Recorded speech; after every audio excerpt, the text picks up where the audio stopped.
Les Canadiens sont appelés aux urnes le 28 avril prochain. La TVCL a invité les candidats et candidates qui se présentent dans la circonscription de Laurentides-Labelle à venir nous rencontrer. Ils sont ici pour nous parler de qui ils sont.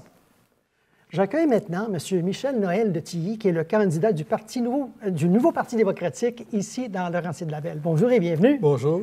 Donc, qui êtes-vous? Bon, c'est ça, comme vous avez dit, mon nom est Michel Noël de Tilly. Je me présente pour le NPD aux élections fédérales. Je suis natif de Verdun et j'habite Sainte-Agathe-des-Monts depuis 45 ans. Je suis père de 2 enfants.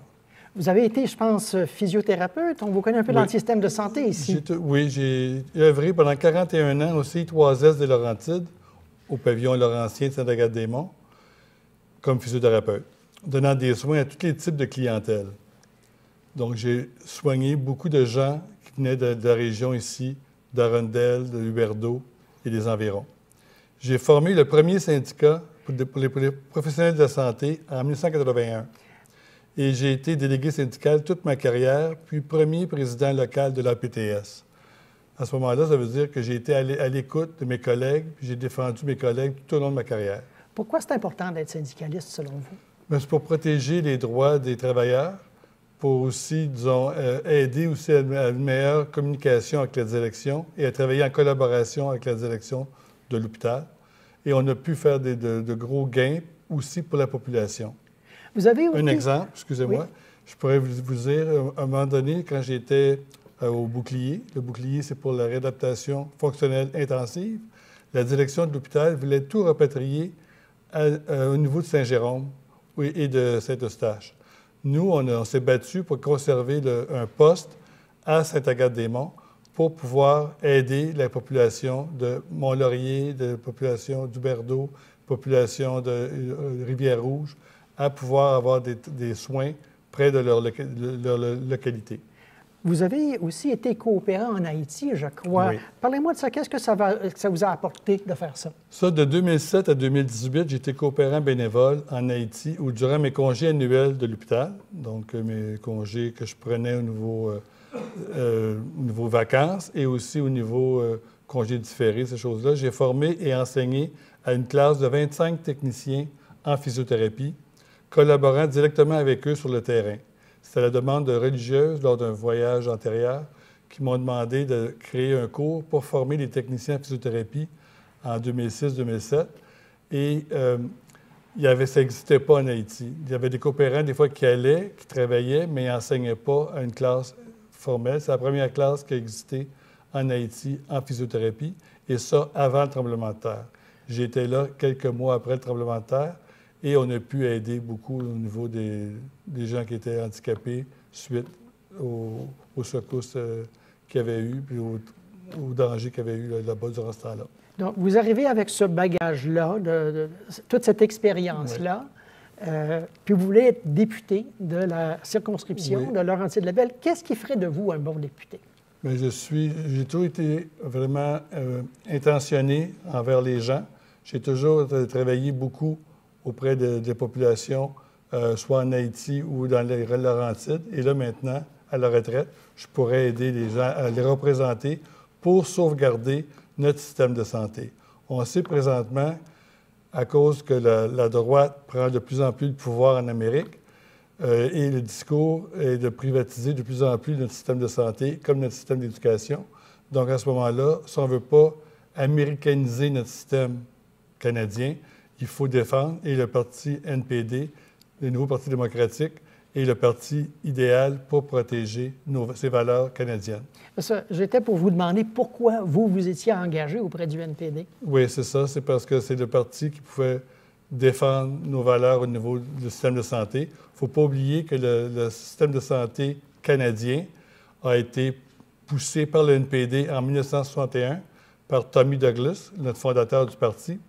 Et ensuite, c'était des valeurs qu'on a poussé travailler tout au long de la vie du NPD de 1961 à aujourd'hui pour amener au niveau, disons, d'aider au niveau des soins dentaires, les programmes pour les soins dentaires et les programmes aussi pour l'assurance médication. Vous parlez de choses un peu pointues. Alors, Oui. ça va peut-être m'amener à vous poser la question. Oui. C'est quoi les enjeux, selon vous, de cette campagne-ci? Mais pour le NPD, les enjeux, c'est de préserver les droits des gens, des Canadiens, les services publics canadiens et aussi préserver les gains obtenus durant le dernier mandat. Parce qu'on était une opposition dans un gouvernement minoritaire et on a pu aider, pousser le Parti libéral à accepter des changements au niveau social, tels qu'aussi les repas dans les écoles à travers tout le Canada pour aider les jeunes à apprendre sans avoir le ventre vide. Ça, c'est le parti NPD qui a poussé ça, ainsi que le niveau de l'assurance médicaments et l'assurance des soins dentaires. Aussi, on a obtenu d'avoir les contraceptifs sous ordonnance gratuits, ainsi que les médicaments pour combattre le diabète, qui sont maintenant gratuits quand c'est sous ordonnance médicale. Ça, c'est les gains du NPD. Parce que les autres partis conservateurs et libéraux avaient voté contre à 3 reprises, et étant donné la position du Parti libéral qui était fragile, ils ont accepté de voter avec le NPD pour avoir ces mesures sociales qui sont pour la population. Est-ce que les gens à qui vous parlez ici, dans Laurentides-Labelle, est-ce qu'ils savent ce que le NPD représente, ce qu'il a fait? Justement, les gens ne savent pas. Ce n'étaient pas des bons gains politiques, mais c'est des gains sociaux pour la population canadienne. C'est pour ça que ça n'a pas donné des grands résultats. On comprend les sondages maintenant, mais les gens, quand on leur explique, ils prennent conscience que c'est le Parti des travailleurs. Le NPD, c'est un parti de travailleurs et travailleuses, et il était formé par les travailleurs et travailleuses et les syndicats. On n'est pas attaché à la haute finance et aux grandes entreprises, et on ne protège pas les ultra-riches, les ultra-milliardaires. On protège la population générale, les gens, monsieur, madame, tout le monde. Comment pense le chef, M. Jagmeet Singh? Jagmeet Singh, c'est quelqu'un de très, disons, très authentique. Puis, disons, il défend les gens, puis il est très, disons, facile à communiquer avec lui, parler avec lui. Il est très friendly, hein, comme on pourrait dire, entre guillemets. Il est très ouvert à défendre toutes les populations et aussi, il est très inclusif. On aide toute personne qui pourrait être mise de côté au Canada. On les reçoit au NPD et on défend ces gens-là. Mais quand vous parlez de lui, oui. des gens d'ici, oui. ou quand les gens d'ici le soulèvent, c'est quoi l'image? Quelle image a-t-on de lui ici? Donc, c'est sûr que sous les signes religieux, les gens sont un petit peu réfractaires à ça, mais quand on va au-delà de l'habillement et quand on commence à parler avec lui, on voit qu'il est vraiment très, très, très, très gentil, très sincère, puis qui veut aider la population. Il est natif du Canada. On peut lire sa biographie. On a même une édition à la bibliothèque de Sainte-Agathe-des-Monts. Et à travers ça, on voit que c'est l'histoire d'un jeune Canadien qui, après avoir pris conscience des problèmes que les gens de sa religion avaient en Inde, il a décidé vraiment d'épouser toutes les valeurs de la communauté sikh. Parlons un peu de comment vous faites campagne ici. Qu'est-ce que ça veut dire pour vous, faire campagne dans un grand comté comme le nôtre? Oui, il ne faut pas oublier que le comté de Laurentides-Labelle, en 2015, on était plus grand que la Belgique. Imaginez. Aujourd'hui, il a été réduit un peu parce qu'on n'a plus Sainte-Adèle et on n'a plus Saint-Sauveur, mais on a maintenant Saint-Donat et Notre-Dame-de-la-Merci. Ça devrait être comparable à la Belgique comme territoire. Donc, c'est quand même un grand territoire. Samedi, j'ai posé des pancartes de Val-Morin à Fermeneuve avec une amie. Donc, j'ai posé toutes les pancartes, donc 50 poteaux. J'ai obtenu mes 150 signatures par moi-même. Donc, je me suis donné depuis le début de la campagne à 100 %. Mais qu'est-ce que ça veut dire physiquement? Est-ce que vous visitez toutes les villes? Comment vous faites campagne? Là, en ce moment, disons, j'ai visité, en posant les pancartes, j'ai posé des pancartes dans plusieurs villes et villages. Vous pouvez le noter. Et j'ai essayé de rencontrer des gens dans les résidences aussi, personnes âgées, pour pouvoir demander c'est quoi leurs préoccupations et aussi me présenter et présenter les valeurs du NPD, ce qu'elles peuvent faire pour aider les gens en général. En termes de grands enjeux de la campagne, à part les choses que vous avez mentionnées, c'est quoi, selon vous, les grands enjeux? Il y a aussi protéger la population envers les tarifs qu'on a, qui est prévu, disons, par le gouvernement américain. À ce moment-là, on va aider les petites et moyennes entreprises qui sont en difficulté avec ça en leur donnant accès aux fonds qui vont être pris avec les contre-tarifs qu'on va donner aux États-Unis. Ensuite, on va demander d'acheter canadien au gouvernement fédéral pour qu'on puisse aider les entreprises du comté, un exemple, dans les Hautes-Laurentides, tout au niveau du bois, ces choses-là, on va essayer d'aider par ça. On va aussi aider au niveau de l'assurance-emploi en éliminant la carence, le temps de carence pour l'assurance-emploi, puis en augmentant aussi à 60 du salaire les montants qui sont accordés aux gens affectés par les mises à pied, ces choses-là. Donc, vous parlez un peu de cette relation, ou la relation économique Canada-US, qu'il faut vraiment, qui est un enjeu. Pourquoi Jack Meeting serait un bon interlocuteur pour Donald Trump là-dessus? Donc, Jack Meeting, comme il l'a déjà dit, il est conscient qu'il devrait, il ne pense pas être premier ministre dans 2 semaines, mais il va toujours faire partie de Équipe Canada. Et dans Équipe Canada, il va défendre les gens, disons, les bas salariés, les gens, disons, de monsieur, madame, tout le monde, les gens ordinaires.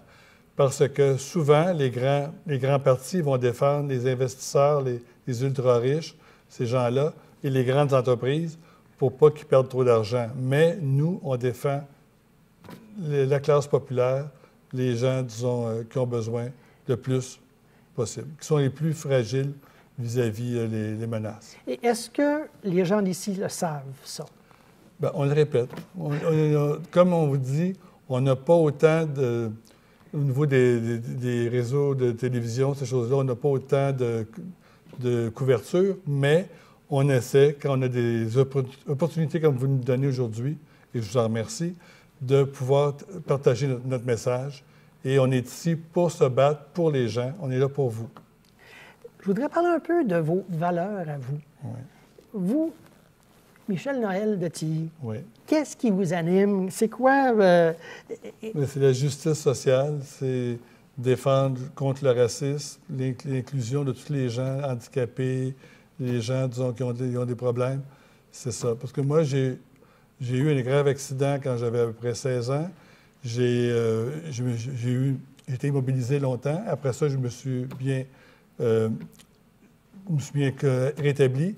Puis par la suite, je suis allé passer... Pendant 5 ans, j'ai été ami et j'ai été impliqué avec des jeunes personnes lourdement handicapées à l'hôpital Saint-Charles-Borromée de Montréal. J'étais dans les premiers bénévoles, puis j'ai créé des groupes d'amis pour visiter des jeunes personnes handicapées et épouser leur cause.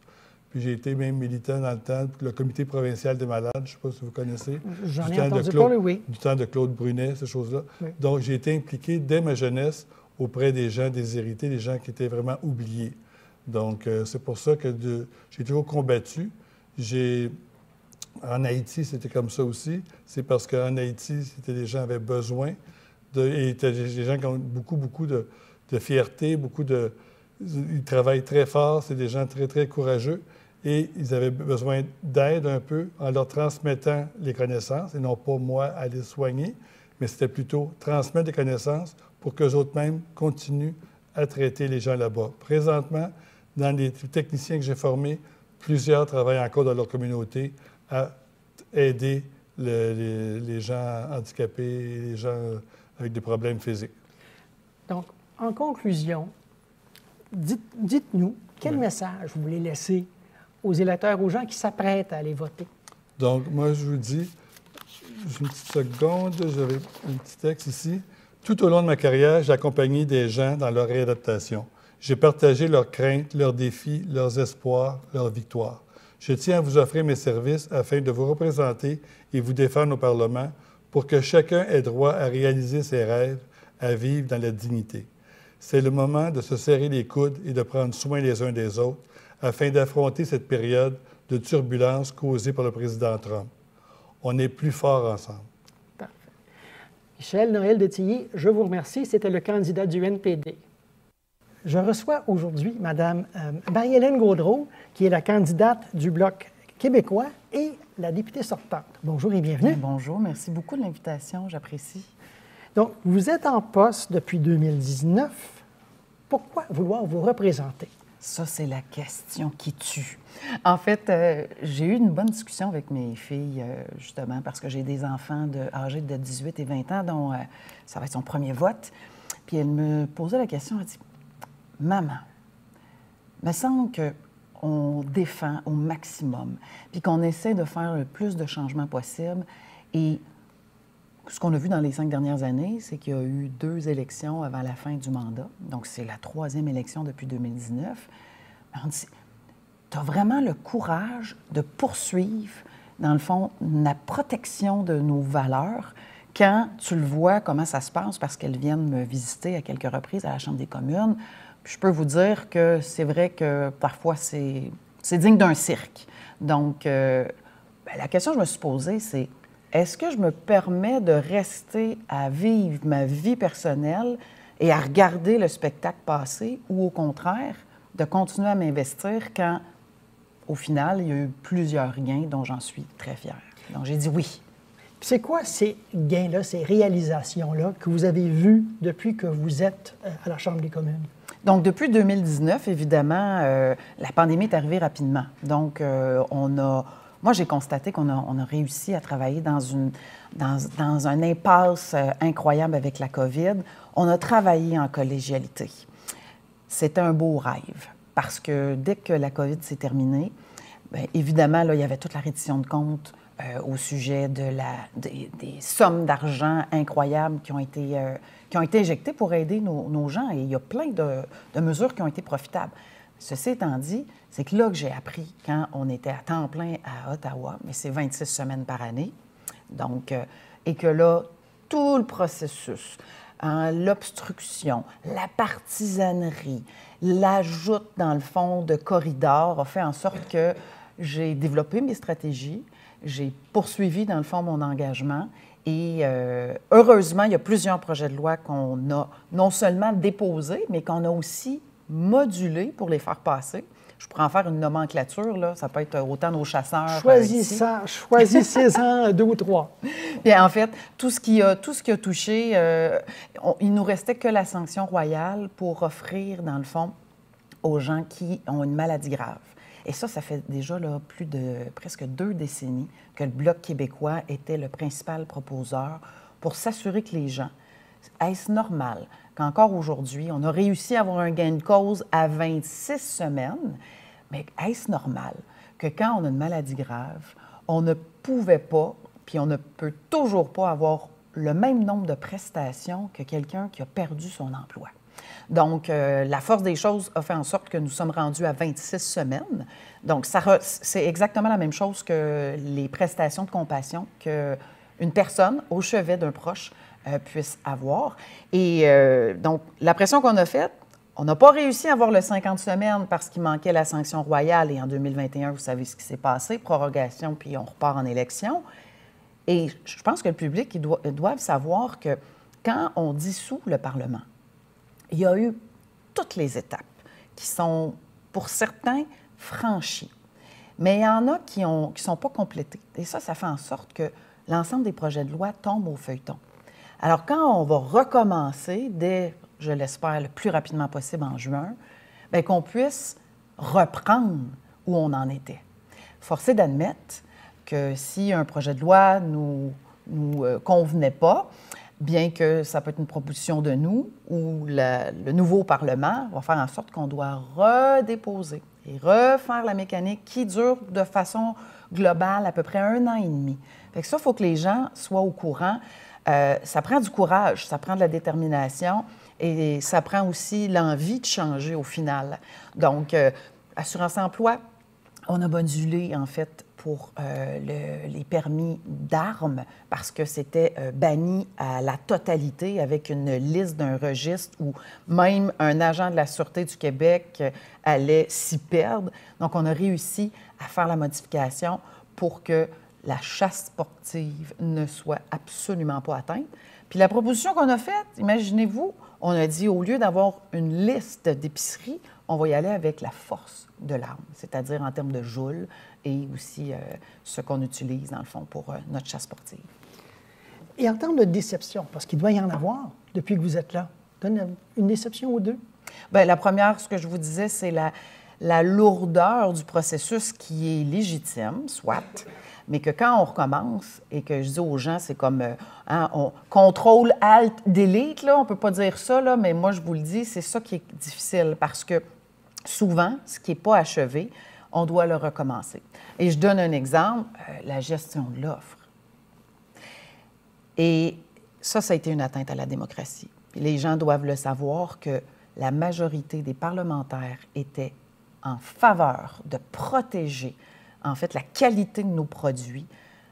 Et on aurait eu justement un bon moyen d'échange pour garder la protection à l'ensemble de la production agricole, parce que dans Laurentides-Labelle, c'est un joueur économique important.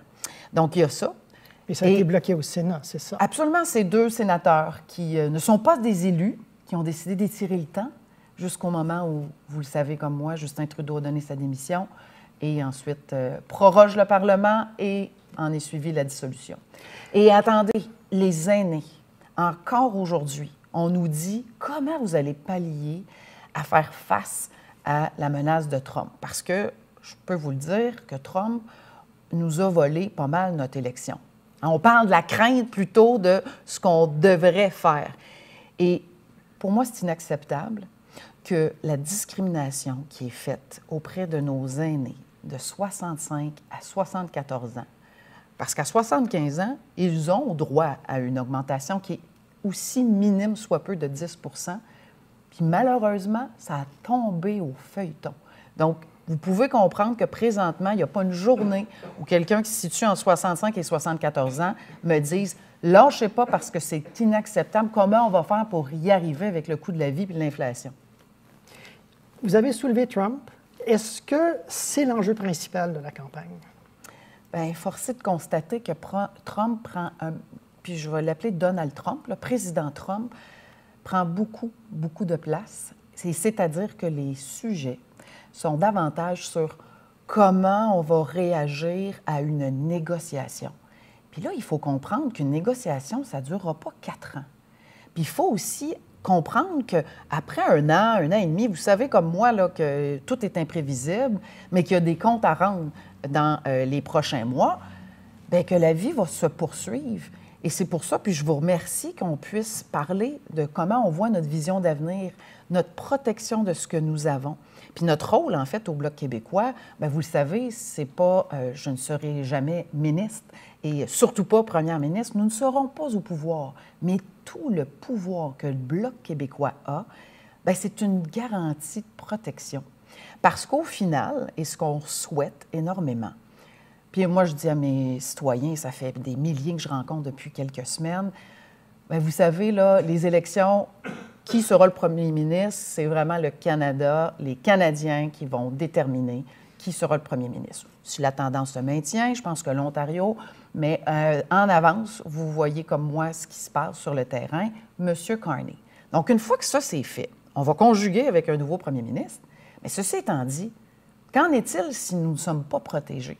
Si on n'a pas une garantie qu'il y a des élus qui se préoccupent de ce que nous sommes, notre richesse, notre langue, notre culture, notre industrie, j'ai eu les 2 pieds dedans depuis 25 ans. Et je le sais à quel point on peut marchander et on peut être une monnaie d'échange. Dans l'industrie forestière, j'étais la première dans l'industrie qui était centenaire à avoir perdu mon emploi parce que dans les années 2005, on était rendu à la 3e crise forestière.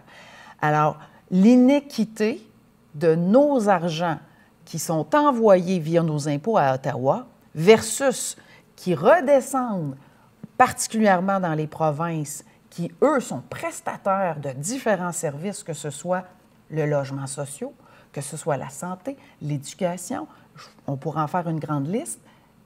Elle est où, cet argent-là?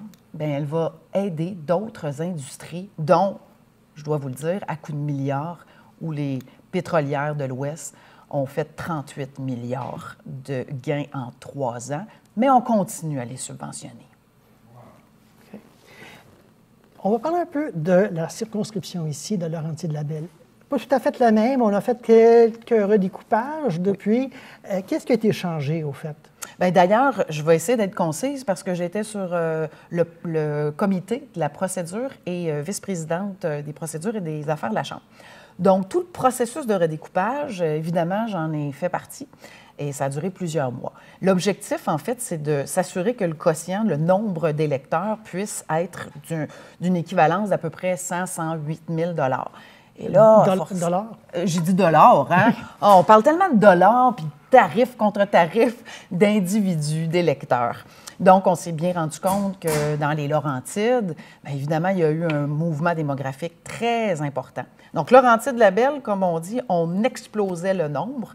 Puis, au final, il faut s'assurer de bien représenter ses citoyens. Parce qu'il y a 3 députés de l'Assemblée nationale dans Laurentides-Labelle pour un député qui représente, dans le fond, Ottawa.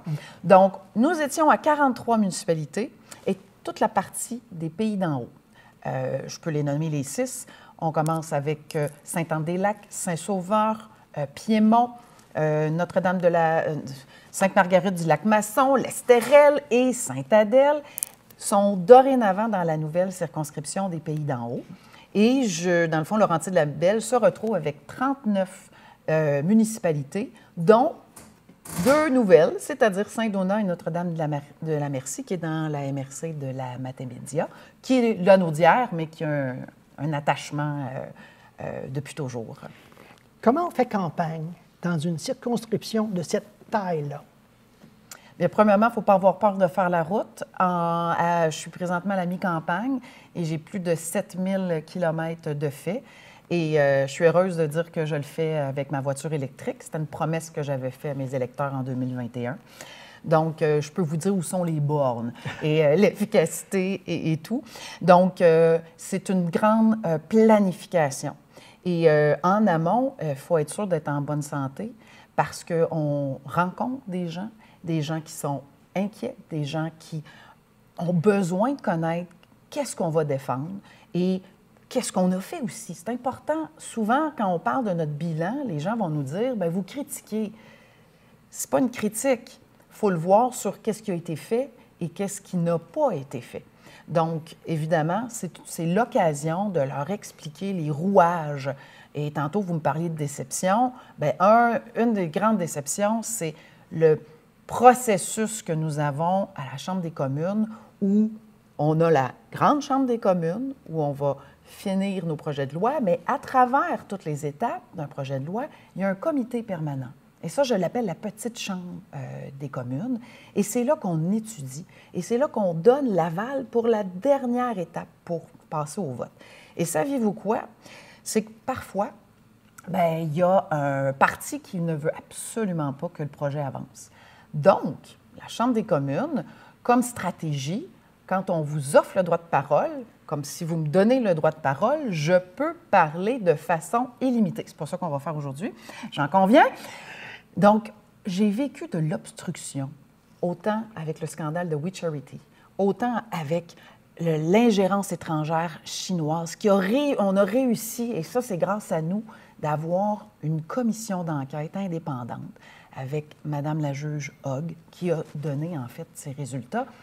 On a passé des heures, et pas 2 heures, c'est du 40 heures. C'est des 70 rencontres pour tenter d'avoir gain de cause. Quand, au final, et moi, je leur dis, au final, il y a tellement d'autres enjeux encore aussi, sinon vraiment plus importants pour nos gens. Pour conclure, vous avez un message que vous voudriez laisser avec les électeurs de Laurentides-Labelle? Bien, mon message, en 1 minute, c'est de dire, prenez le temps d'analyser les plateformes de chaque parti. Prenez le temps, et je sais que là, les Canadiens vont jouer, là, et on ne veut absolument pas manquer le match. Je suis la première à vouloir l'écouter. Prenez le temps d'écouter tout débat possible. Et d'ailleurs, Yves-François Blanchet sera à Tout le monde en parle le 20 avril. Et prenez le temps, quand vous rencontrez les candidats et les députés sortants, prenez le temps de leur jaser sur qu'est-ce qu'ils veulent faire et qu'est-ce qu'ils ont accompli. Parfait. Marie-Hélène Gaudreault, je vous remercie. Donc, c'était Marie-Hélène Gaudreault, la candidate du Bloc québécois aux élections du 28 avril. Et allez voter. J'accueille maintenant M. Émeric Viano, qui est le candidat du Parti libéral du Canada. Bonjour. Bonjour, merci de m'accueillir dans vos bureaux. Bienvenue. Alors, pour commencer, qui est Émeric Viano? Oui, donc Émeric Viano, je me présente, c'est un jeune candidat du Parti libéral du Canada dans Laurentides-Labelle. Qui il est? Il est originaire d'ici, j'ai grandi dans la région, natif de Mont-Laurier, mais j'ai passé une partie de ma vie à Rivière-Rouge ainsi qu'à Mont-Tremblant, où je demeure toujours. Je travaille en environnement depuis maintenant de nombreuses années. Là, je vais faire un petit jeu de mots dans la branche de la gestion des matières résiduelles pour le complexe environnemental de la Rouge, qui était connu anciennement sous le nom de la RIDR, Régie intermunicipale des déchets de la Rouge, qui est située un petit peu plus au nord à Rivière-Rouge. Puis précédemment, j'ai aussi été à l'emploi de la MRC des Laurentides, donc un peu plus près d'ici, en environnement toujours, mais aussi une expérience au service du greffe. Et comment on passe de ça à candidat? Mais écoutez, moi, je me suis toujours dit que lorsqu'on veut faire une différence concrète pour améliorer la qualité de vie de nos communautés, la voie à prendre, c'est celle de l'engagement public. Lorsqu'on veut faire une différence, bien, c'est notre devoir de lever la main, de proposer notre nom, d'amener des idées. Puis moi, la façon dont j'ai décidé de le faire, c'est de sauter à pieds joints dans l'aventure puis de prendre part au processus de politique active. Mais il y a toute une réflexion derrière un choix comme ça. Moi, je me dis que je suis fier de représenter une nouvelle génération qui veut bâtir un avenir plus vert, plus juste, plus solidaire.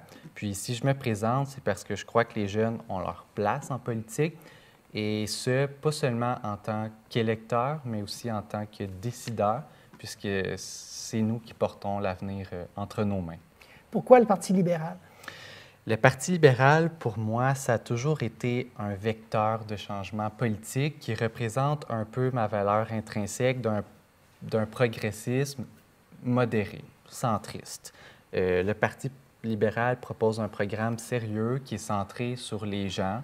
On veut miser sur la classe moyenne, l'égalité des chances, un avenir durable. Sous la direction de Mark Carney, c'est important de le souligner, le Parti libéral renouvelle son approche. On veut gouverner avec de la compassion, de la rigueur et de l'ambition. Notre chef apporte une nouvelle vision moderne qui est vraiment basée sur la transparence et l'écoute. Puis comment vous êtes arrivé à devenir candidat?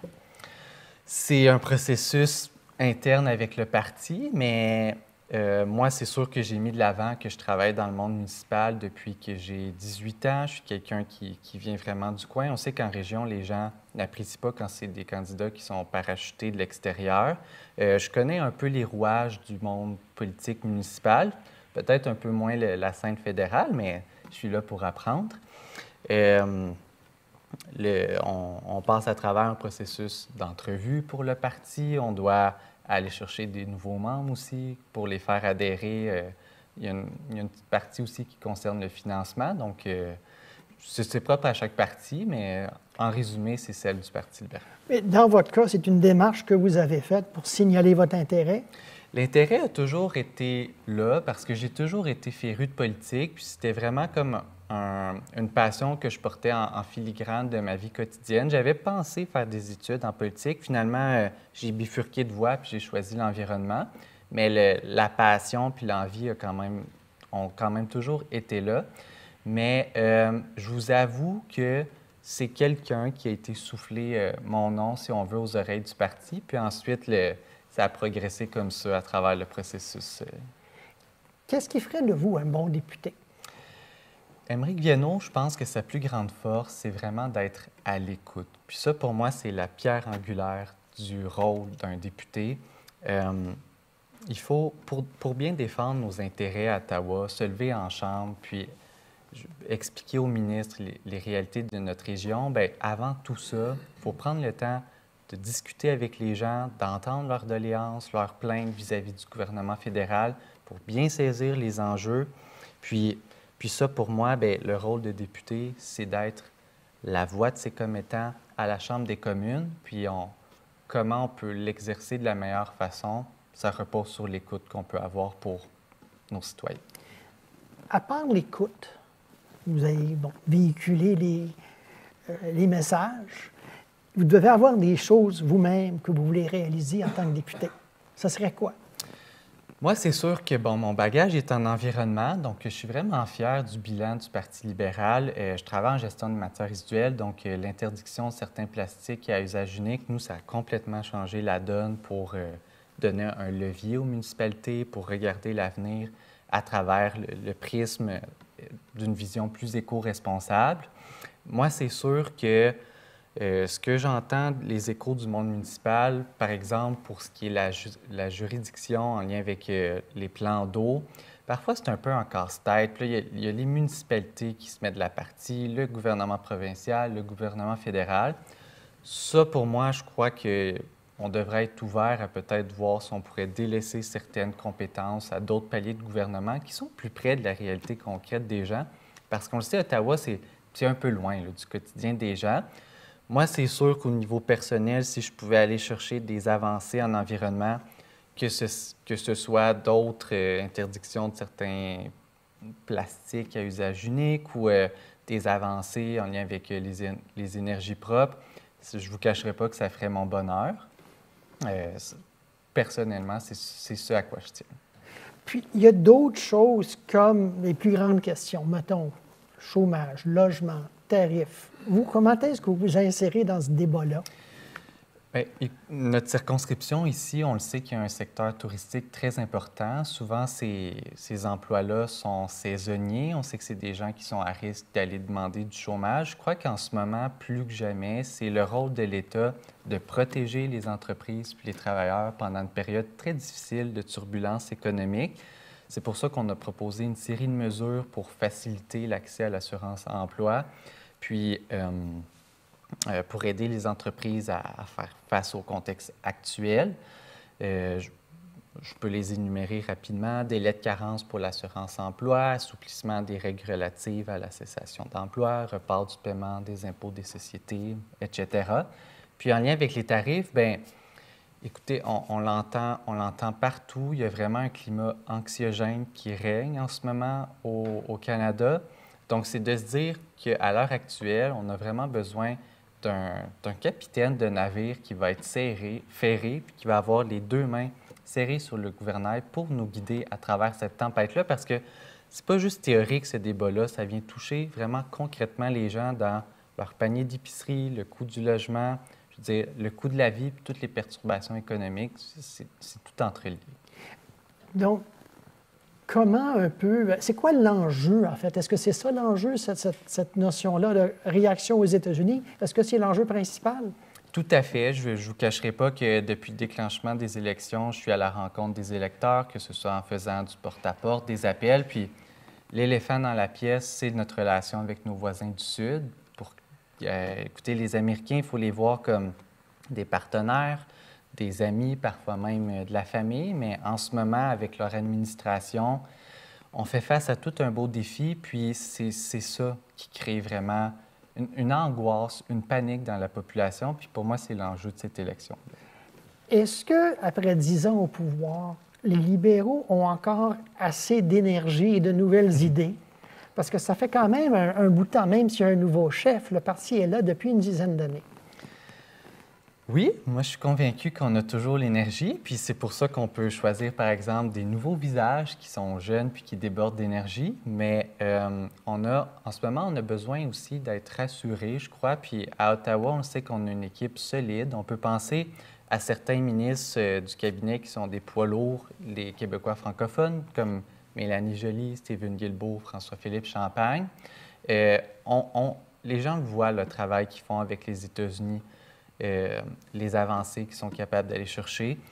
On est capable d'aller puiser dans nos réserves d'énergie, on n'en manque pas. Laurentides-Labelle, c'est un très grand comté. En effet. Comment on fait campagne dans une circonscription de cette taille-là? Je ne vous cacherai pas que je me trouve chanceux d'avoir petite automobile, parce que sinon, c'est vrai que les factures d'essence sont très salées à travers la campagne électorale. Qu'on le veuille ou non, on n'a pas le choix de faire un peu de kilométrage parce que c'est ça qui est vraiment le plus important dans une campagne, aller à la rencontre des gens, donc faire du porte-à-porte. C'est sûr que maintenant, avec l'avènement de la technologie, on peut plus utiliser les plateformes numériques pour aller rejoindre aussi les électeurs plus jeunes, donc ça peut faciliter un petit peu les transports. Des appels aussi, c'est la bonne vieille méthode, mais qui est toujours pratique de nos jours. Puis, il y a une question d'adaptation. C'est sûr que moi, je n'ai pas les mêmes réalités qu'un candidat du centre de l'île de Montréal, que tu peux faire, je ne sais pas, une centaine de portes en à peine 2-3 heures, tandis que moi, ici, je veux dire, on ne peut pas marcher sur les tours de lac, descendre à chaque entrée pour aller rencontrer tout le monde. Je l'ai fait pendant 5 ans parce que je faisais une patrouille verte de sensibilisation pour le complexe environnemental. Puis, je connais le territoire, là. Malheureusement, on doit se confronter à ces réalités-là, puis on fait le mieux qu'on peut, mais avec les réalités du terrain. Quand vous rencontrez les gens, bon, il y a certaines personnes qui vont se dire « OK, je vais voter pour vous », mais parmi les gens que vous avez à convaincre, c'est quoi leur réticence? Pourquoi les gens ne voteraient pas, mettons, pour le Parti libéral? Qui ne voteraient pas tout court ou qui ne voteraient pas pour le Parti libéral? Pour le Parti libéral. Pour le Parti libéral? Ouais. Qu'est-ce qu'ils vous disent? Pourquoi qu'ils... Les gens sont vraiment conscients qu'en ce moment, ce qui compte, c'est les enjeux d'économie. Puis c'est pas le moment de parler de division, mais beaucoup plus d'union, d'avoir des provinces qui se serrent les coudes, qui vont faire un front uni. Puis c'est pas le temps d'embarquer non plus dans des discussions constitutionnelles. Les réticences que j'ai peut-être le plus souvent, c'est celles en lien avec la langue française, le français de M. Carney, mais moi, je vous garantis que j'ai eu la chance de le rencontrer il y a quelques jours à Montréal, puis on s'est échangé en français, c'était très fluide. Les gens peuvent le voir, à Tout le monde en parle. Ils vont avoir l'occasion aussi de le voir demain pour dévoiler son plan en français. Il apprend, il continue de l'apprendre.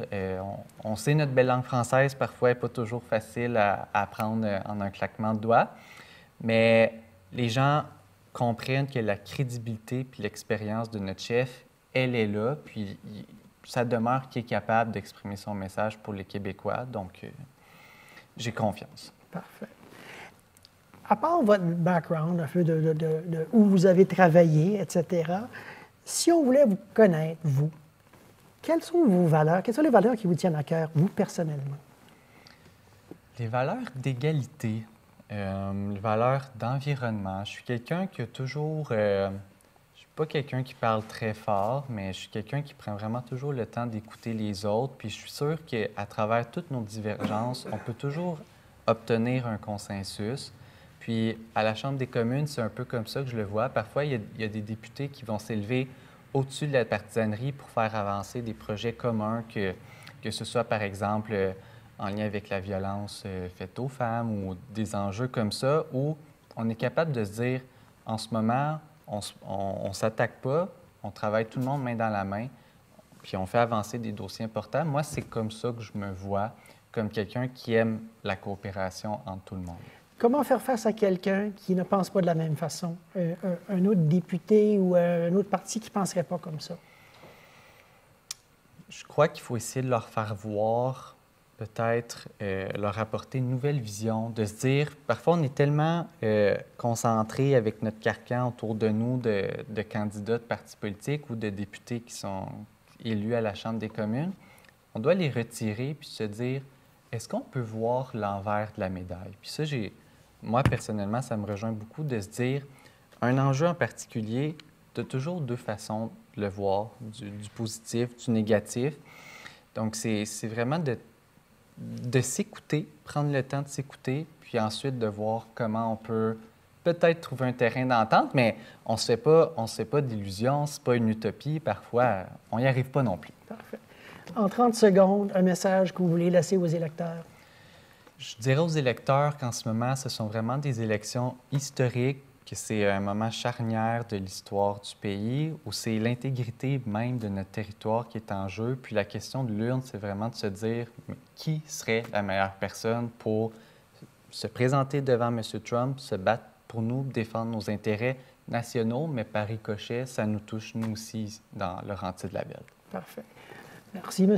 Émeric Viano. Donc, c'était Émeric Viano, le candidat du Parti libéral du Canada pour les élections du 28 avril. J'accueille maintenant M. Michel Lecomte, qui est le candidat du Parti vert du Canada. Bonjour et bienvenue. Bonjour, content d'être là. Donc, vous êtes qui, M. Lecomte? Quel est votre background? Parce que je pense que vous avez un background intéressant. J'ai un gros background. J'ai un bac en psychologie, des études de maîtrise aussi en psychologie, mais j'ai jamais fini. Je suis un décrocheur tardif. Donc, j'ai travaillé pour le Parti libéral du Québec au moment où c'était M. Bourassa 2.0. C'était des années extraordinaires, là. On était en train de changer le monde avec ce parti-là. Et c'était vraiment intéressant. Un parti que je ne reconnais plus aujourd'hui, mais quand même, je n'ai pas trop égratigné personne. Mais vous faisiez quoi là, dans le temps pour le Parti libéral? C'est libéral du Québec. Du Québec. Oui. J'étais aux communications. Donc, j'étais en charge des plateformes électorales, des événements, du contenu des événements, d'Assemblée générale, des différentes réunions comme ça. Puis j'étais secrétaire de plusieurs comités, dont l'agriculture, l'environnement aussi. Donc, vous aviez ce background-là politique. Vous avez ensuite, vous êtes naturopathe aussi. Oui, je suis naturopathe. Non, mais quand même, c'est quand même très différent. Oui, absolument. Donc, absolument. Ce background-là comme naturopathe, vous êtes arrivé comment par hasard. Ma sœur avait un magasin de produits naturels à Saint-Adèle et à un moment donné, elle voulait que je l'aide parce qu'elle avait une opération et elle avait de la misère à s'en remettre. Fait que là, je me place dans le magasin et il y a une cliente qui rentre avec... elle était blanche, là, vraiment blanche là, de figure, puis elle se tenait quasiment après le comptoir. Puis elle me dit qu'elle n'a pas d'énergie puis qu'elle ne se sent pas bien. Puis je vois un supplément de fer derrière elle. Puis je dis, peut-être que vous manquez de fer. 2 semaines après, elle revient puis elle me dit, tu m'as sauvé la vie. Fait que là, je disais à ma soeur, j'étais chanceux. Là, il faudrait que j'aie des compétences là-dedans. Là. Fait que là, j'ai magasiné les écoles de naturopathie. Je me suis inscrit dans une de celles de Montréal. Et pendant plus de 20 ans, j'ai enseigné la biochimie des vitamines, des minéraux, des acides aminés, de tout ce qui se promène dans le corps au niveau thérapeutique pour former des naturopathes au Québec. Bon, alors là, vous avez un background politique, le Parti libéral du Québec, un background en naturopathie. Mm-hmm. Comment vous êtes arrivé au Parti vert? Au Parti vert, ça, c'était un choc complet pour moi. En 2019, il y avait un XM autre rapport du GIEC qui nous annonçait quasiment la fin du monde. Et le GIEC, c'est C'est un groupe d'experts planétaires qui travaillent ensemble. C'est eux qui font avancer la petite horloge de la fin du monde. Oui. Donc, et là, ce rapport-là, ça me rentre dedans parce que je commence à avoir, non seulement, j'ai 2 enfants, j'ai 3 petits-enfants. Et dans le choc que j'ai reçu en lisant ce rapport-là, je me suis dit, coudonc, c'est peut-être mes petits-enfants sont la dernière génération d'humains sur Terre, parce que c'est catastrophique là, ce qui s'en vient là. Et là, ça m'a comme vraiment fait un choc. Puis je me suis dit, bien, dans ma vie, j'ai toujours pris le taureau par les cornes, que ce soit dans le mouvement étudiant. Je suis issu du mouvement étudiant, hein, en passant. J'ai fait des grandes grèves dans les années 70 et tout ça. On a fait des beaux projets. Et là, à ce moment-là, je me suis dit, bien, je vais prendre le taureau par les cornes, je vais aller voir ce qui se fait dans les partis politiques sur l'environnement. Et j'ai trouvé dans le Parti vert que les valeurs exprimées, les propositions exprimées, c'était vraiment intéressant pour moi. Ça me rejoignait beaucoup et je voyais de l'espoir. Là. Donc, vous vous êtes reconnu dans ce parti-là. Absolument.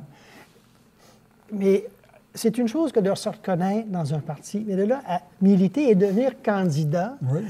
Qu'est-ce qui vous a animé, qu'est-ce qui vous a poussé à vouloir être candidat? Bien, j'ai souvent été un élu dans ma vie, dans le mouvement étudiant, dans différents comités. Fait que c'était un naturel pour moi. Puis comme j'avais travaillé en politique, Ben, je me dis, ben regarde, j'ai l'expérience. Là. Je participais à la formation des candidats au Parti libéral du Québec, donc, et c'était vraiment intéressant. On leur plantait Gilles Proulx, puis d'autres mondes de même pour les remettre sur terre. Il ne faut pas penser que c'était étiqueté pour être premier ministre tout de suite. Donc, qu'est-ce qui ferait de vous un bon député? Bien, c'est mon expérience politique. Mon expérience politique fait en sorte que je suis capable de tirer des ficelles de différentes façons. Et je suis aussi beaucoup impliqué dans une compagnie où on vend des produits naturels. Et à un moment donné, il y avait eu une compagnie de ressources humaines qui sont venus faire des tests pour savoir pour nos qualités, nos défauts, qu'est-ce qu'on avait à travailler. Puis à un moment donné, le gars qui faisait la consultation, il essayait de me dire c'était quoi, c'était-tu empathique, comment j'étais. Puis tout d'un coup, je vois une petite lumière dans son œil qui me dit, toi, là, quand quelqu'un te dit non, tu t'entends que c'est un oui reporté. Puis là, j'ai dit, bien, il y a une autre façon de penser quand on est un vendeur, tu sais. Puis dans ma vie, j'ai souvent fait ça, là.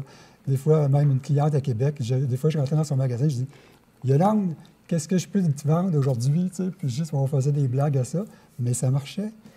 Donc là, vous vendez comme député.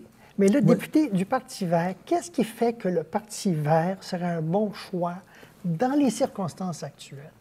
Le programme du Parti vert, puis que j'invite tout le monde à aller le consulter sur Internet, là, à partivert.ca, vous allez voir, c'est un parti qui est très inclusif, donc, et qui a des bonnes idées, des bonnes propositions pour faire avancer le Canada et le Québec. Et moi, je suis le président de l'association de l'aile québécoise du Parti vert, et on a adopté des propositions par rapport au respect des compétences des provinces. On ne veut pas s'immiscer là-dedans comme on fait beaucoup souvent les différents gouvernements fédéraux. Et on a adopté, il y a déjà longtemps, une proposition qui soumet que le Québec a le droit inaliénable de décider de son avenir. Donc, on est des gens qui sont comme assez nationalistes aussi dans le Parti vert, nationalistes québécois, et surtout respectueux des compétences des provinces. Donc là, vous avez parlé un peu du programme du parti, Oui. mais il me semble que dans cette élection-ci, il y a d'autres enjeux que l'environnement. Oui, OK? absolument, mais l'environnement aussi. Je n'ai pas dit que ce n'était pas un enjeu, mais comment le Parti vert, qu'est-ce qui ferait du Parti vert un bon interlocuteur, mettons, pour Donald Trump? Bien, en fait, c'est pas si compliqué, dans le sens où notre co-chef, Jonathan Penneau, qui était un travailleur humanitaire de l'organisme Human Rights Watch? Oui, exact. Qui a l'habitude des crises, parce que lui, il négociait avec des gens armés jusqu'aux dents pour essayer de faire passer des médicaments ou de faire passer des individus civils pour les protéger. Donc, il négociait avec ces juntes-là.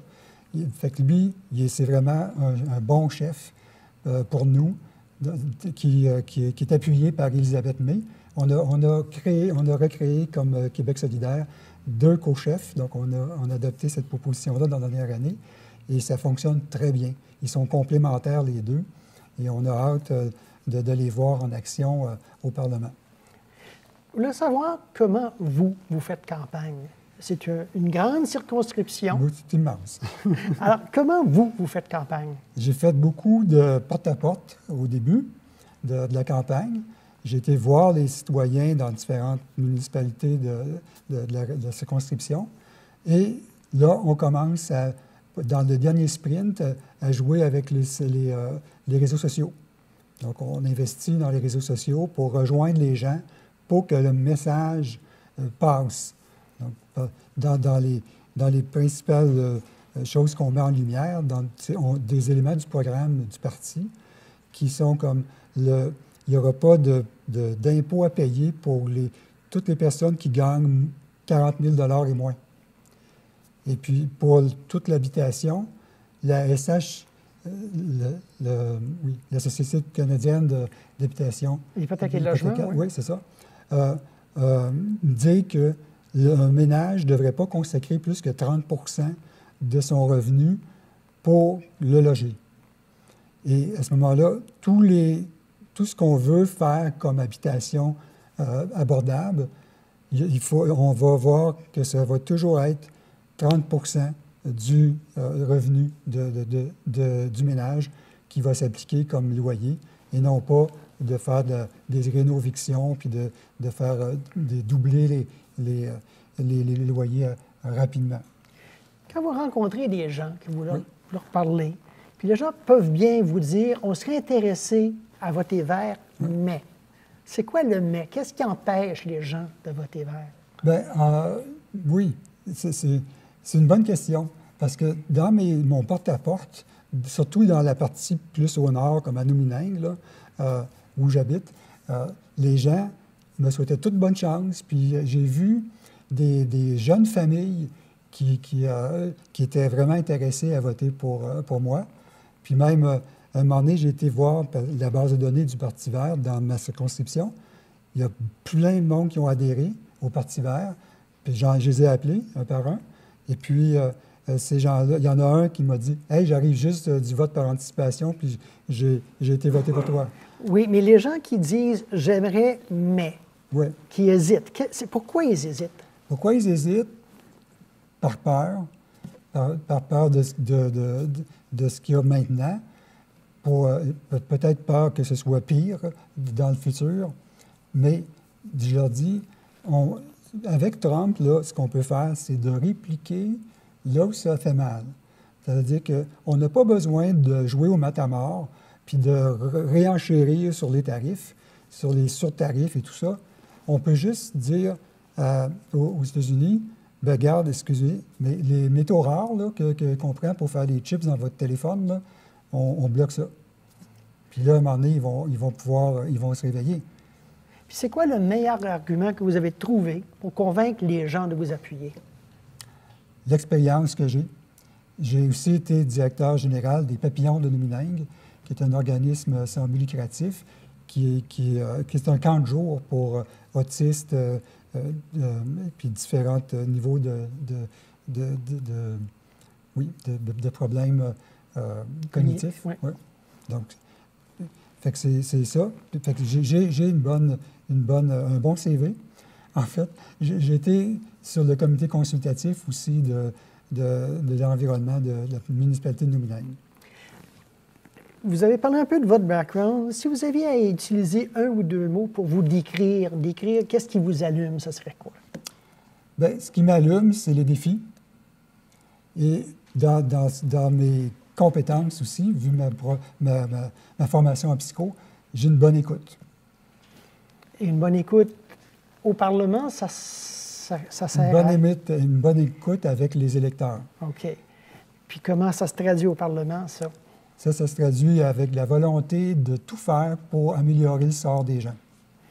Et si on a, mettons, 60 secondes pour faire un message aux électeurs, votre message serait quoi? De juste étudier le programme des Verts et d'essayer de décider si vous êtes capable juste de changer vos habitudes de vote pour une fois, parce qu'on est dans un moment crucial présentement au Canada. Il faut vraiment avoir des gens qui, comme Jonathan Penneau, notre co-chef, qui a l'habitude des crises. Moi aussi, j'en ai une habitude, mais pas autant que lui. Moi, je n'ai jamais été sur le terrain de la guerre, là. mais c'est ça. Donc, on peut dire aux gens, changez pour une fois, juste pour essayer. Et qu'est-ce que ça pourrait donner? Ça pourrait donner un député qui fonce et qui va essayer de brasser tout par rapport aux enjeux locaux, que ce soit l'itinérance, que ce soit le logement, que ce soit les problèmes environnementaux, la protection des sites comme à Kiamika. Parfait. Donc, Michel Lecomte, Merci beaucoup. C'était Michel Lecomte, le candidat du Parti vert dans Laurentides-Labelle. Je reçois Mme Amélie Charbonneau, qui est la candidate du Parti populaire du Canada dans Laurentides-Labelle. Bonjour et bienvenue. Merci beaucoup de votre invitation, j'apprécie. Donc, parlez-moi un peu de vous. Qui êtes-vous? Bien, moi, je suis native de Saint-Jovite, Mont-Tremblant. Toute ma famille, c'est... Ma mère, sur le côté de ma mère, c'est des Tassés, c'est toute une famille de bûcherons forestiers. Mon père, Jean-Yves Charbonneau, c'est toute la famille, la maison où est-ce qu'il y a les Remax, la Maison Blanche, là, sur la rue de Saint-Jovite, c'est les Charbonneau. Donc, mais avant ça, mes arrière-grands-parents viennent de Val-Barret, tout ça, de Mont-Laurier. Donc, vous avez des racines profondes? Vraiment, vraiment, vraiment. Je viens des Laurentides et très, très fière et heureuse de venir d'ici. Parlez-moi de votre parcours professionnel, parce que je pense que c'est un peu varié. Vous avez touché à toutes sortes de choses. Oui, moi, je suis une touche à tout. J'aime voyager. Donc, c'est sûr et certain que le tourisme, on a commencé, vu que je viens d'ici, j'ai commencé dans le tourisme. À faire quoi? J'ai travaillé autant au bureau touristique, dans l'hôtellerie. J'ai été dans l'Ouest canadien pour mieux apprendre l'anglais parce que j'avais de la difficulté à apprendre l'anglais dans les écoles. J'ai décidé d'aller m'immerger. À Whistler, je pense. Oui, c'est ça, à Whistler. Puis après 3 ans, je suis revenue. J'ai travaillé aussi dans une ferme pour un maraîchère. J'ai travaillé comme vendeuse de fruits et légumes. Je suis revenue. Je suis partie en Haïti comme en mission humanitaire. Puis quand je suis revenue en 2001, j'ai commencé à travailler pour le 911, pour la ville de Mont-Tremblant, jusqu'en 2021, que j'ai travaillé pour la ville de Mont-Tremblant. Pendant la pandémie, bien, moi, j'ai décidé de tout laisser. Je suis partie en Abitibi, puis je suis revenue en 2023. Puis là, finalement, je me suis trouvé un emploi pour Santé Québec, dans l'Outaouais, mais je viens ici à toutes les fins de semaine parce que je suis vraiment attachée ici à ma région. Comment vous décrivez-vous quand quelqu'un vous dit qu'est-ce que vous faites dans la vie? Bien, moi, je suis vraiment plus agente administrative. OK. Ça va être vraiment ça, mais le restant, je suis plus une personne qui va s'impliquer puis qui va réellement par projet, qu'est-ce qui me tient à cœur. Je suis présente. Puis parlant de s'impliquer, je pense que vous avez cofondé Il y a bien un enfant. Oui, c'est ça. Parlez-moi de ça. C'est que Michel, le président, est venu me voir à un moment donné pour me disant comme quoi qu'il avait une idée, puis me parlait de cet organisme-là. Qu'est-ce que j'ai fait? Moi, j'ai tout réuni, tous les organismes qu'on avait dans la région, parce que je trouvais qu'il y avait trop de programmes, qu'on avait beaucoup de OSBL, et je me suis dit peut-être que le programme va intéresser à un des OSBL. Puis finalement, après avoir rencontré tout le monde, toutes les OSBL, là, on a décidé plutôt parce qu'ils disaient qu'en quoi c'était trop lourd, fait que nous, on a décidé de le prendre puis de dire, OK, on va le faire de A à Z. Et chaque scène qu'on ramassait s'en allait réellement pour l'enfant. Nous, c'est nous qui dépensions pour le papier, les crayons. On a tout donné. Autant pour quand on a... parce qu'il faut... Comment dire ça? C'est une entreprise, un OSBL. C'est toutes nous qui étaient sur le conseil qu'on a fourni l'argent. Mais chaque dollar qu'on ramassait s'en allait pour les enfants. Et habiller un enfant, ça fait quoi? C'est une fois par année, on habille les enfants de 0 jusqu'à 17 ans avec du linge neuf. Puis là, bien, c'est avec l'aubainerie qu'on avait, nous, l'entente. Fait que c'était au mois de décembre, juste avant les fêtes. On habillait les enfants. Il y avait X nombre d'argent qu'on mettait pour les enfants, pour les familles. Fait que c'était plus pour... Nous, c'est dans le sens, c'est d'être capable de dire à l'enfant de se valoriser. C'est plus dans ce concept-là, puis de dire, bien, regarde, il y a d'autres choses aussi dans la vie. Ou sinon, il y avait aussi des familles que c'est périodiquement, qu'ils ont un petit down, que c'est comme pas évident. Puis là, à ce moment-là, nous, on dit, bien, regarde, cette année, là, calmez-vous, on va vous aider. Fait que c'était vraiment plus dans ce concept-là. Parfait. Donc, vous avez tout ce background-là, puis là, vous postulez un nouvel emploi, député de Laurentides-Labelle. Qu'est-ce qui vous pousse à postuler cet emploi-là, si on peut parler ainsi?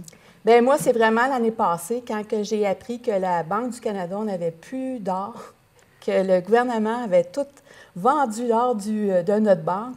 Puis je me suis dit, ça n'a pas de bon sens.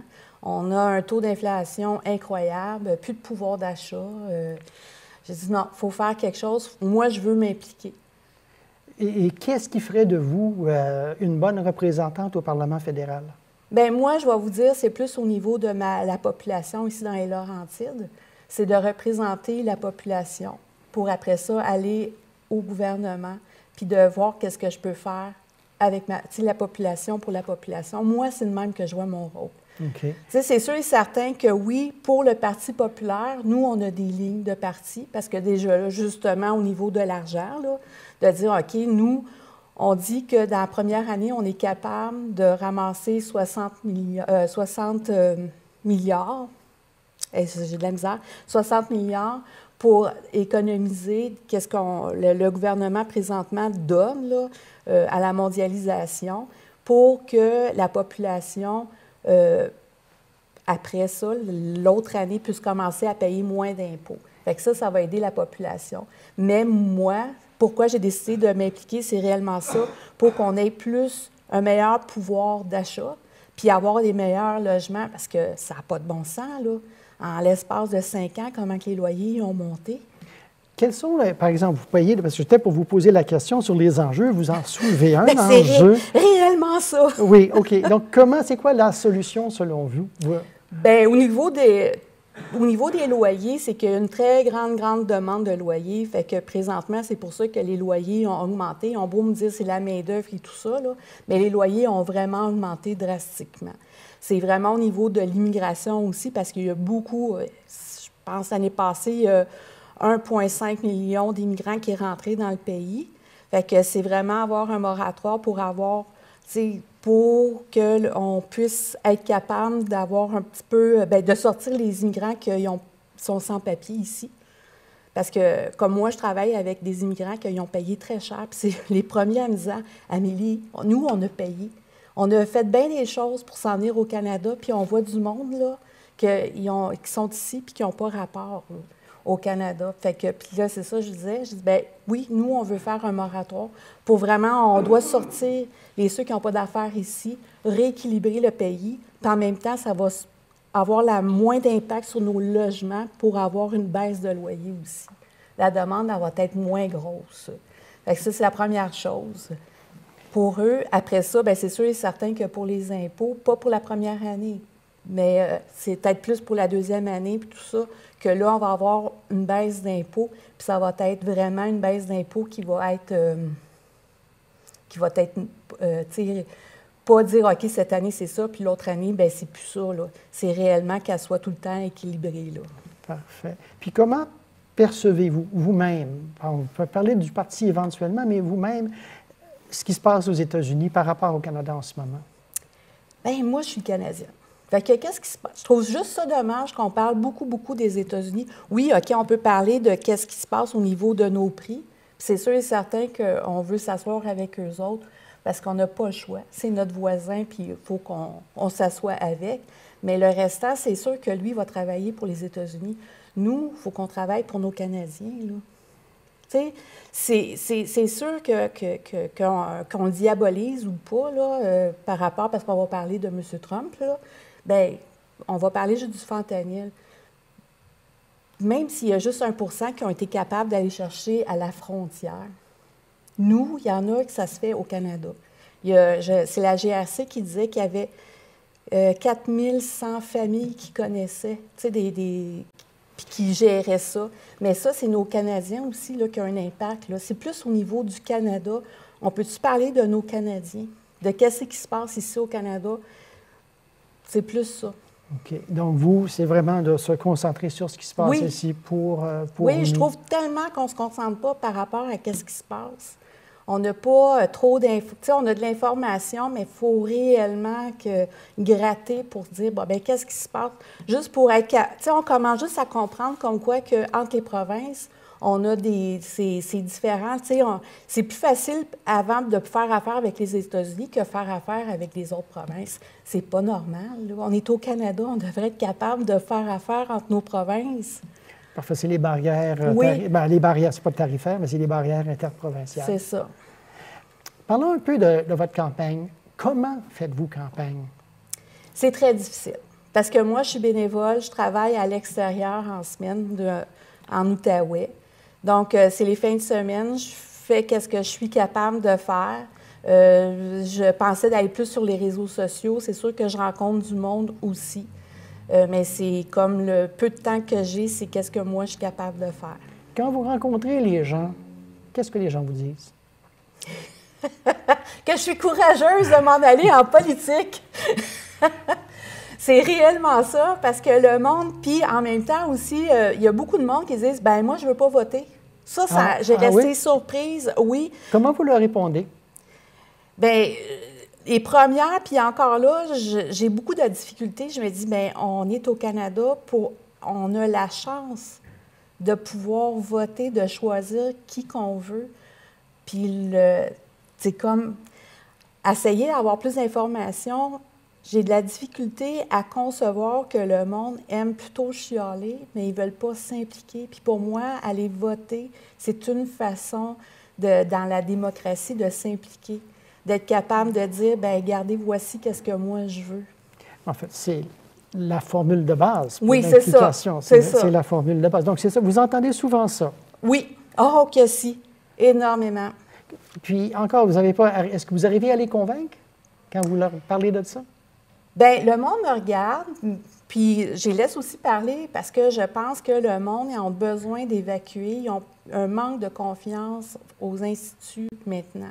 Tu sais, le Parlement, tout ce qui est la politique, le monde, ils ont un grand manque de confiance maintenant. Okay. Ils ont comme baissé les bras, je trouve. OK. À cause de, selon vous? Bien, justement, avec tout ce qui se passe au niveau politique, c'est que le monde, il se trouve qu'ils se sont souvent fait mentir, ils trouvent. Entre qu'est-ce qu'ils ont dit, qu'est-ce qui se passe, puis la réalité, c'est toutes des choses différentes. Le monde, il aimerait ça avoir vraiment de l'information, puis d'avoir vraiment l'heure juste. Même s'ils ne l'aiment pas, au moins, ils ont l'heure juste. Parlez de vos valeurs à vous.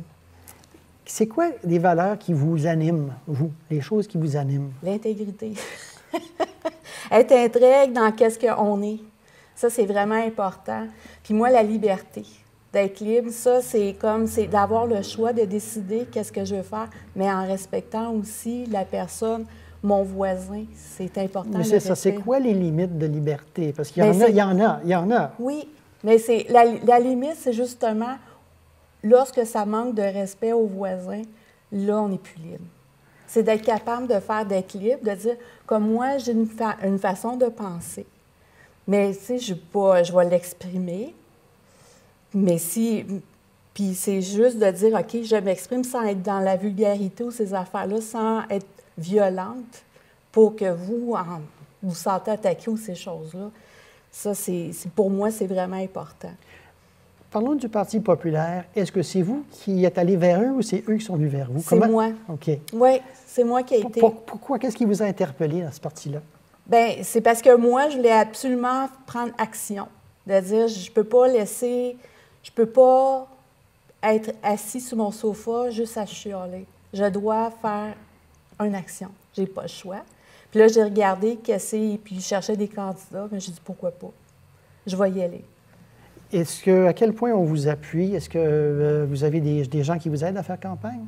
Bien, c'est sûr qu'eux, ils m'ont envoyé une liste de bénévoles, sauf que ça prend du temps de gérer des bénévoles. Okay. Je n'ai pas ce temps-là de gérer les bénévoles non plus. Bon. Fait qu'il y a une personne qui est venue m'aider, mais c'est toute cette gestion-là. C'est très court, là, 35 jours. Là. Puis quand on a déjà un travail avec de la famille, puis d'autres obligations, c'est pas évident. Mais vous êtes là quand même. Oui, je suis présente.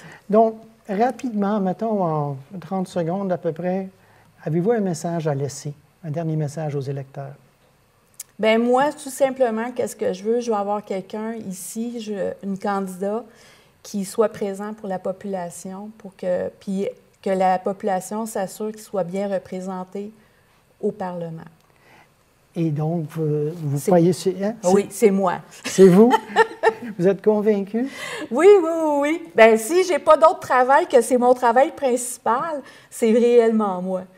Moi, j'aime le monde, puis je ne suis pas là pour bouger non plus personne. Ils vont avoir leur juste. Ça, le monde qui me connaissent, ils savent comme quoi qu'ils ont leur juste. Parfait. Amélie Charbonneau, merci. C'était Mme Charbonneau du Parti populaire du Canada. C'étaient les candidats et candidates qui se présentent dans la circonscription de Laurentides-Labelle aux élections fédérales du 28 avril. Ici Daniel Drolet. Je vous invite à aller voter et à suivre TVCL sur les médias sociaux et sur Internet.